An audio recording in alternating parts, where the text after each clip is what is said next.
warahmatullahi wabarakatuh. Nama saya Sakira Azahra dan pada kesempatan kali ini saya akan menjelaskan tentang fenomena gangguan berbicara latah dengan contoh kasus yang dialami oleh komedian Mpok Ati. Latah adalah salah satu bentuk gangguan berbicara yang seringkali dikaitkan dengan respon otomatis atau refleks terhadap stimulus tertentu, seperti suara keras atau kejadian tidak terduga.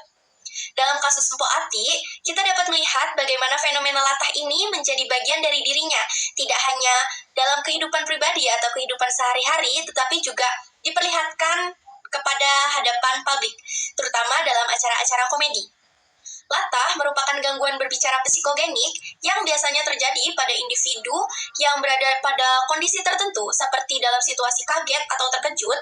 Lalu ada beberapa tuturan yang muncul pada orang yang mengalami latah, seperti ekolalia yang meniru atau mengulang kata-kata dari orang lain tanpa disengaja, seperti yang dialami oleh Mpok Ati di samping. Ya Allah, serem amat tampang lu, serem rambut lu.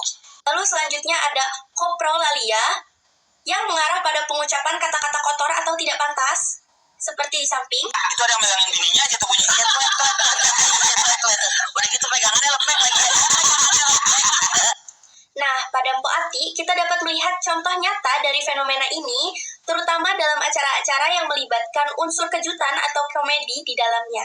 Fenomena latah ini tidak hanya dipengaruhi oleh faktor fisik atau biologis, tetapi juga dipengaruhi oleh faktor sosial dan psikologis.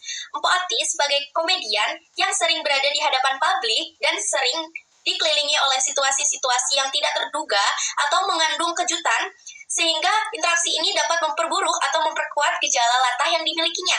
Seringnya muncul dalam berbagai kesempatan, baik dalam kehidupan sehari-hari atau ketika tampil di atas panggung, menunjukkan bagaimana lingkungan sosial sangat berperan memperburuk gejala ini. Latah pada Mpok Ati bisa dilihat sebagai bentuk adaptasi terhadap tuturan profesi sebagai seorang komedian. Namun, jika dilihat dari sudut pandang psikologi, kondisi ini juga bisa jadi disebabkan oleh faktor stres atau tekanan pada kehidupannya.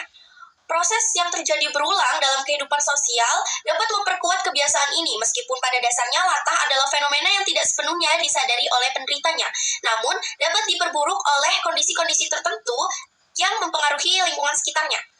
Secara keseluruhan, fenomena gangguan berbicara latah pada Mpok Ati menunjukkan betapa pentingnya memahami pengaruh lingkungan sosial dan faktor psikologis terhadap gangguan berbicara. Meski seringkali dianggap sebagai hiburan, lelucon, atau kegiatan jenaka, sebenarnya kondisi ini adalah respon atau refleks yang bisa menunjukkan adanya ketidakseimbangan psikologis atau stres. Oleh karena itu, kita perlu memahami dan menghargai perbedaan dalam cara setiap individu bereaksi terhadap stimulus yang ada di sekitarnya. Demikianlah penjelasan mengenai fenomena gangguan berbicara latah, khususnya pada Mpok Ati.